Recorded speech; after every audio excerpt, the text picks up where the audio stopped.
Prosseguindo no estudo da apologética cristã, estamos na lição 2, vamos ao item 2.2 da defesa da Bíblia, o último rei da Babilônia.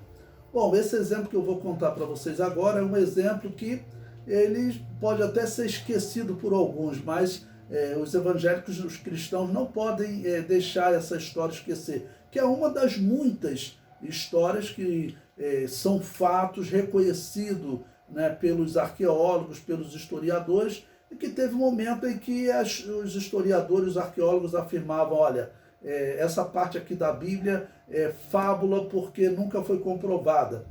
E na verdade, a história acabou revertendo essa afirmação e eles tendo que reconhecer que sim, aquilo não era uma fábula, era um fato. Então veja, eu coloquei aí para vocês Daniel 5,16.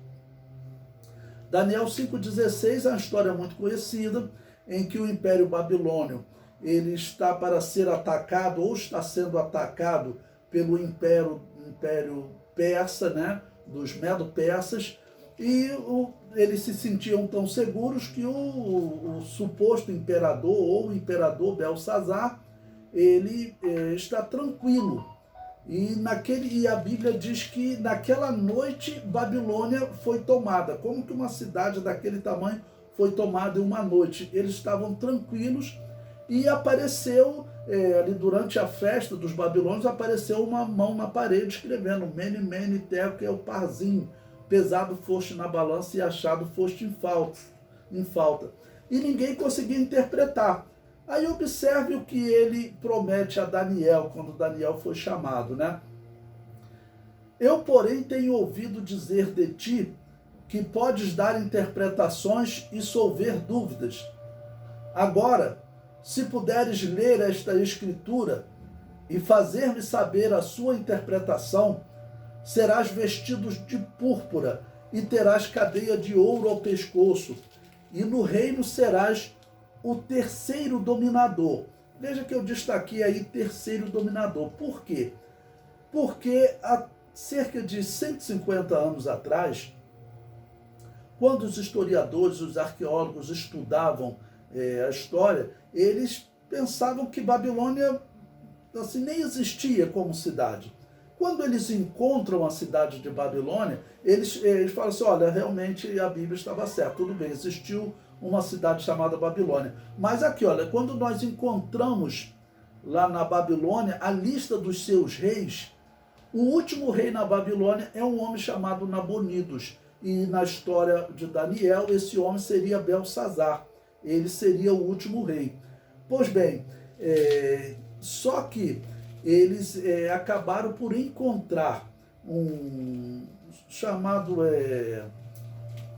cilindro de Ciro, que foi escrito pelo imperador persa Ciro, e nesse cilindro estava escrito, né, a guerra contra os babilônios, e estava escrito que eles mataram o rei naquela noite, e também diz que eles perseguiram o rei e capturaram ele, que foi Nabonidos.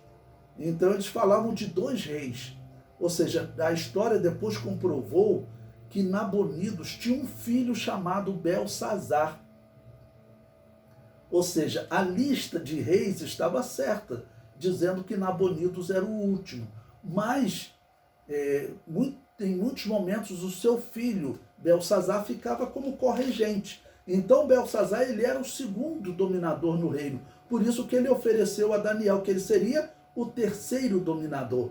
Então, veja como a história se encaixou de maneira perfeita. Uma questão pequena lá no livro de Daniel, em que Belsazar, o suposto imperador, oferece a Daniel ser o terceiro dominador. Então a pergunta, por que ele não ofereceu o segundo?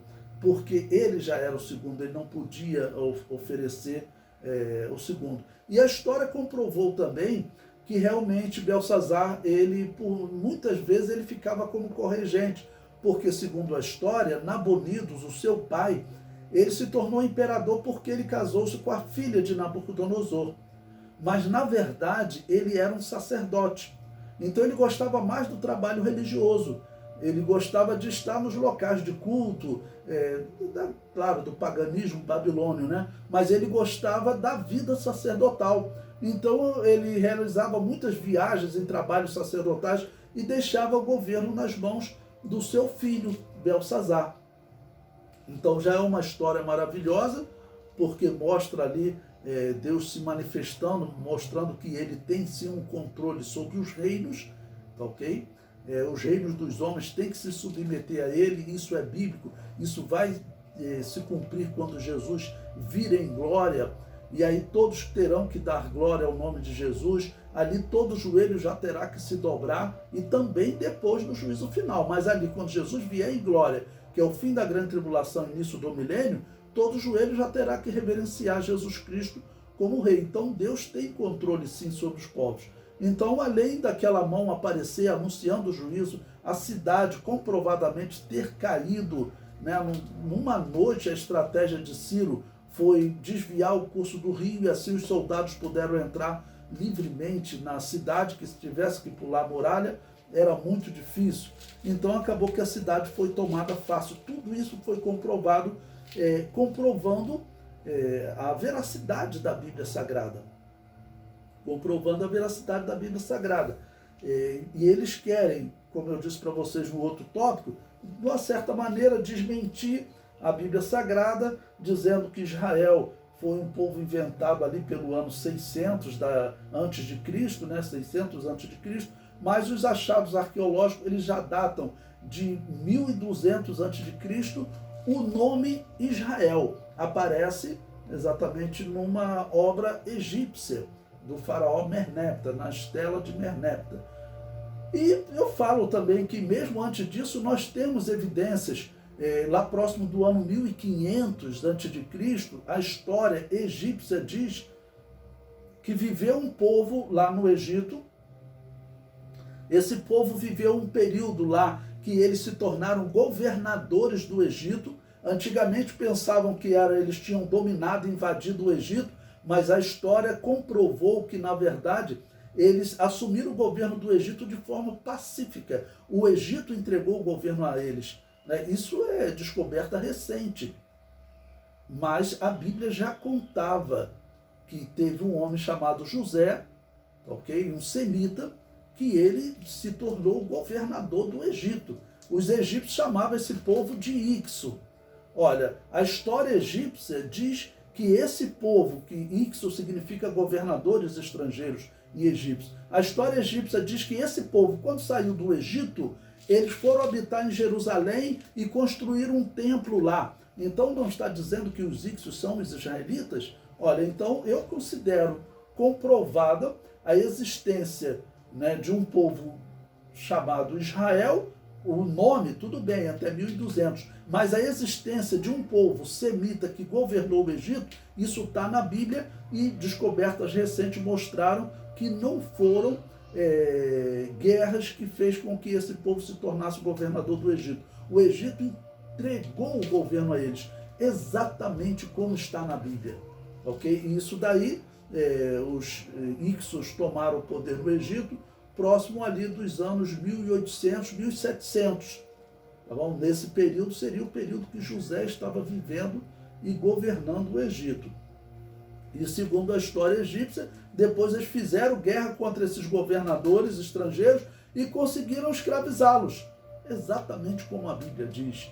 Ok? E a data, o período é próximo da Bíblia, porque segundo a Bíblia, o êxodo ocorreu ali próximo de 1450. E segundo os egípcios, a escravidão desses israelitas aconteceu cerca de 100 anos antes. Aconteceu cerca de 100 anos antes. No êxodo, Moisés tinha 80 anos, tá ok? Então, as cronologias se aproximam, tá ok? Então, eu considero que a arqueologia mais comprova do que desmente a Bíblia. E sem contar, além desse tópico, eu considero também o dilúvio como uma história bíblica que hoje a arqueologia ela evidencia que o dilúvio foi verdadeiro e realmente aconteceu. Né? E qual a grande evidência? A arqueologia diz que existe um grande vazio na Mesopotâmia e na região do Egito. Ninguém sabe explicar por que surgiu esse grande vazio. Esse grande vazio na arqueologia significa não tem nenhum achado. Eles não encontram nenhuma pedra falando de um rei, nada. Não existe nada num período de 150 anos. Quando que ocorre esse vazio? Ocorre próximo do ano 2300 a.C. Segundo a Bíblia, quando ocorreu o dilúvio? Próximo de 2300 a.C. E para completar, a arqueologia diz que essas duas civilizações que desaparecem nessa catástrofe, que eles dizem que deve ter sido uma mega seca, né? Mas que as datas batem com o dilúvio. As civilizações que existiam anterior eram duas civilizações, tanto que haviam duas escritas. Os sumérios com a escrita cuneiforme e os habitantes da terra de Kemet com os hieróglifos. E essas civilizações surgem, segundo a arqueologia, próximo do ano 3300 a.C. E segundo a Bíblia, Adão foi criado 4.000 anos antes de Cristo. Ou seja, nós vemos aí toda uma harmonia. Então essa ciência que é a arqueologia, se não olharem para ela com má vontade, nós vamos ver, na verdade, são muitos sinais de que a Bíblia é sim um documento confiável.